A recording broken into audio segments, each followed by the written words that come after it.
नमस्कार मित्रांनो, मुख्यमंत्री माझी लाडकी बहीण योजनेचे जे काही पोर्टल आहे या पोर्टलमध्ये आता परत एकदा नवीन बदल झालेला आपल्याला पाहायला मिळणार आहे। तर यामध्ये कोणता असा नवीन बदल झालेला आहे तर मित्रांनो, आपण ज्यावेळेस नवीन अर्ज इथे भरतो, ज्यावेळेस आपण इथे अर्ज भरतावेळेस आधार नंबर टाकल्याच्या नंतर आधार कार्डला जो काही मोबाईल नंबर रजिस्टर असेल त्या मोबाईल नंबरवर OTP जात होता, परंतु तो OTP काय व्हेरीफाय होत नव्हता। आपल्याला त्यामध्ये बराच टाइम हा जात होता, आपला अर्ज त्यामध्ये लवकर भरला जात नव्हता। तर मित्रांनो, आता जे काही हे पोर्टल आहे या पोर्टलमध्ये आता नवीन चेंजेस झालेले आहे। तर मित्रांनो, आपल्याला यामध्ये आता आधार कार्डला मोबाईल नंबर लिंक नसेल तरी पण आपण यामध्ये अर्ज भरू शकता।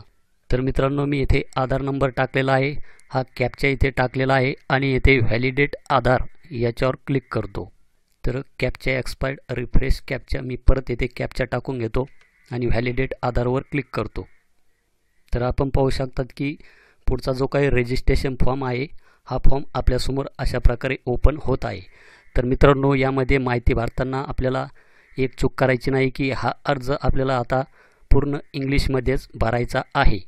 तर आपण येथे पाहू शकतात की women's full name as per Aadhaar in English. तर आपल्याला यामधील जी काही माहिती आहे ही संपूर्ण माहिती आपल्याला आता इंग्लिशमध्ये भरायची आहे आणि अर्ज हा कशा पद्धतीने भरायचा यासाठी मी ऑलरेडी व्हिडिओ हा बनवलेला आहे।